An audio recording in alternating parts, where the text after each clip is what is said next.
If you've been around Charleston long enough, you know this person. He's one of the most successful businessmen in town. And in Columbia, he's one of the most powerful politicians in South Carolina politics. In this edition of Quintin's Close-Ups, I talk exclusively with Chip Limehouse. You know, it was on a Saturday morning. You were actually riding your bicycle down Church Street, and I was running behind you with my camera and tripod. And you told me you saw me in the news. I did. I see you on TV occasionally and on the YouTube, and you make Charleston look good, and you make us all look good, so I just want to thank you. Thank you. Well, I want to talk to you about something that I like to do called Yes or No. Yes or no, are you interested in becoming the next president of the College of Charleston? Am I interested? If it were offered, yes, but I don't know that it's going to be offered, so yes. Okay. Yes or no, do you believe that Billy Schumann will actually beat Marlon Kimms in November? I believe he can. Okay. Yes or no, will the Charleston Harbor be deeded? Yes. Yes or no, is Mark Sanford doing a great job as congressman? Yes, I think he's doing a good job. And let's walk down memory lane to May 31st. It was really a dark day in South Carolina politics. I was at work and I heard from somebody else that Robert Ford actually resigned. You know, I'm wondering, where were you when you got the news? I think I was out of town driving. I was driving back to Charleston from Columbia, and it's a shocking situation. Yeah, I did hear that. And so I know that you worked with Robert in the State House for so many years. Tell me, what was it like working for him? I have nothing but good things to say about Robert Ford. I think he was a true constituent service senator, and he genuinely, deeply cared about his constituents and the people of the Low Country. Yes. And you know, I don't know what sort of trouble Robert ran into or did or didn't do, but I know as far as the way he handled the office and treated his constituents, I think he did a good job for them as their senator, and I count Robert as a friend. Yes, indeed. And speaking of politics, I believe I think it's 1 year from now, you actually are going to be running for re-election again. I am. Tell me, as we sit here right now, are you worried? Are you prepared? Or? Well, if you're not worried about any re-election, I think you're not taking it seriously. So yes, I am always focused on re-election, and I'm going to give it my best effort. Yes, and you said this to Channel 5 once. I will focus every fiber of my being into this run for Congress. This is what you said back in January. You know, after being in the South Carolina, House of Representatives for so long, tell me, why was Washington so attractive to you? I think our problems are in Washington. I think that's where our problems for our country are all located. Sure. And I think it's important that we send good people to Washington to deal with these problems and to address these problems. South Carolina is well run. This is a well-run state. Yes. Financially, we're in great shape. Economically, we're in great shape. And just look at what we've done in Charleston. I played a role in helping to bring Boeing here. That's right. Played a role in helping to bring Southwest and JetBlue here. That's right. I played a role in building the Cooper River Bridge, the Ravenel Bridge. I played a lead role in that. That's right. Megan's Law, the Amber Alert, restoring the redfish fishery, Violent Sexual Predator Act. These are all things that I played a leadership role in helping to make the Low Country a better place to live and work. But I think today our problems lie in Washington. So let's go back to January 16th, when you actually resigned as chairman of the Charleston County Aviation Authority. I know you're very active in the community. So tell me, how difficult was it to leave that job? Well, I love the airport, and I love being chairman of the airport. Yes.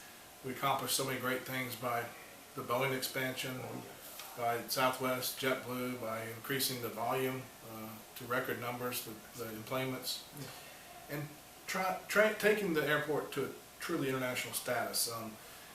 So my 2.5-year span at the airport as chairman, we had a lot of great accomplishments. I, however, saw where I'd made an impact and it was time to move on, and so after deciding to leave the airport, the congressional race came open, so it was perfect timing. And obviously you had to tell your wife and kids about trying to run for a job in Washington. How was that? Well, they were supportive. I mean, children and wives always want to see their father and their husband do well. Sure, husbands want to see their wives do well, and we all want to see our family members do well. And it was a 16-member race, 16-candidate race. Yeah. That's difficult to prevail in that, but I gave it my best effort. It didn't work out, and my dad and my mom always taught me, you get knocked down, you get back up, and you dust yourself off, and you try again. That's right. And besides politics and headlines, how are you? Personally, I'm fine. I'm enjoying living in Charleston, and I was born here, so I've been here for 51 years. Don't know where, I don't ever live anywhere else but Charleston, and enjoy being a member of the legislature and representing my folks and, you know, doing a lot of things. Being a member of the legislature is a perfect position if you like to help people, and that's what my life has been all about, public service and helping people. And so after almost 20 years, how easy or challenging is the job now? The job gets easier, and the more you stay in the job, the easier it gets. You understand it, and you are able to make changes on behalf of your constituents better. That being said, anything you do for 20 years, I mean, that's a long period of time to do anything for. And but tenure in politics, as in other things, I think is a benefit. Yes. And you really began your political career at an early age. You know, I read that you were actually passing on bumper stickers and you're posting signs. Yeah. So let me ask you, when did you know that you were really a politician? I've always been a politician. I love people. I love helping people. I like the other politicians, and you have to be able to get along with the other politicians to get things done. You know, the media and a lot of people give politicians hard knocks, but you know, this is a great state and a great country and a great community we live in, and I think the politicians play a role in helping make it that way. So I don't look at politician as a dirty word. Mostly people use that as a dirty word, but if somebody says Chip is a good politician, then I take that as a compliment. And you know, I was looking around your office, and I actually read too that you were actually working as an aide for Strom Thurmond. I was. I love Strom Thurmond. I loved working for him. I was his driver. You know, when they started me out, I was.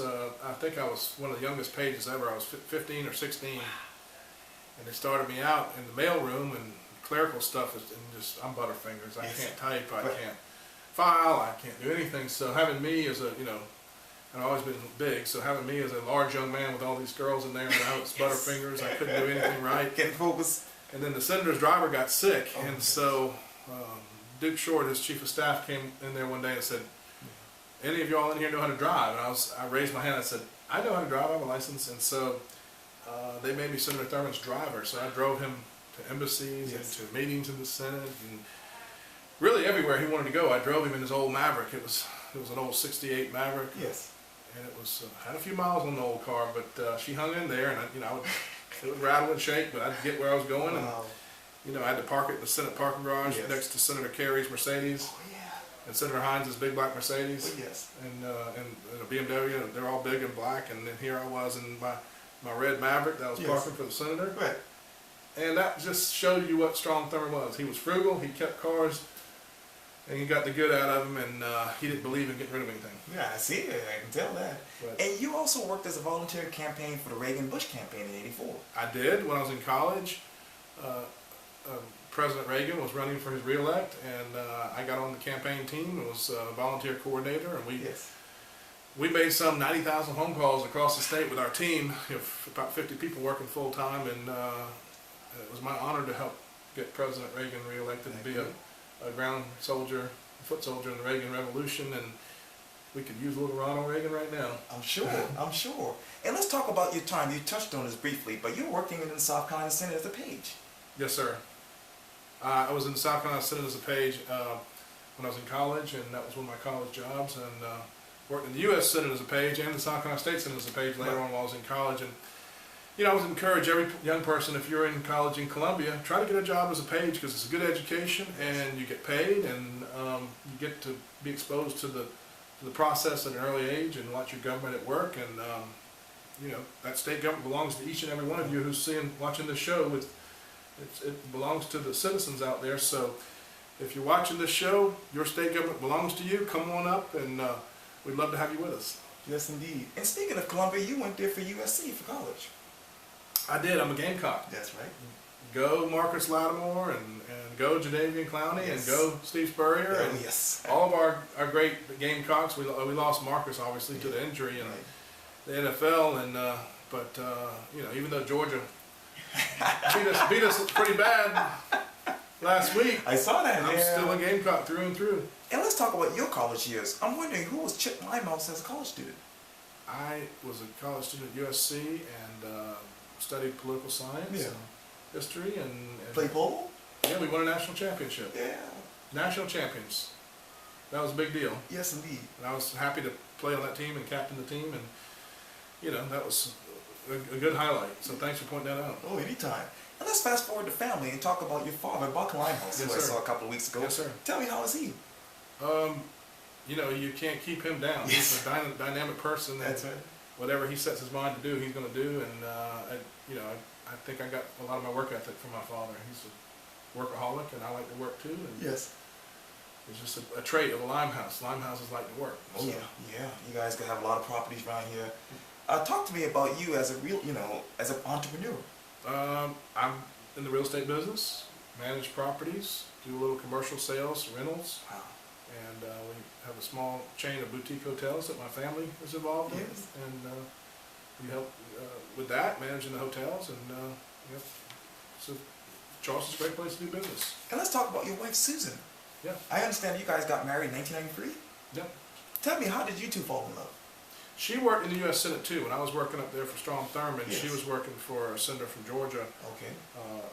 White's Fowler, and I met her, and I walked in there, and there she was at the receptionist for the senator from Georgia, and I was with the senator from South Carolina, and I took one look and said, "There's a Georgia peach. I think I want that Georgia peach." And awesome. been true love ever since. Yeah. I got lucky. I married above myself. There you go. And together you guys have 2 kids. Yep, Chase and Eliza, and Yeah. they're great kids. And they love hunting and fishing and Okay. riding horses and all the great things we have to offer here in the Low Country. Yes. And I can't let you go without me talking to you about your future. But what's the next chapter for you? Well, I'm just going to stay involved and, re-elect for the South Carolina State House is what's on my mind. Okay. And just stay involved. Public service is where my heart is, so I'll be doing some sort of public service. You can bet on that. Do you want to run for governor one day, or? That's not immediately on my agenda, Okay. but I think any politician worth his salt would, if the opportunity came along, would certainly take a look at it. I'm all about opportunities, and if they come, you take your chances. Yeah. But I love people. I love helping people, Yes, and indeed. State House has been a perfect position to do that from, and I love it. I love my job, and thank you everybody for letting me do my job. Oh, yeah, absolutely. Well, Chip Limehouse, was so great talking to you. My pleasure. Thank you very much. Thank you.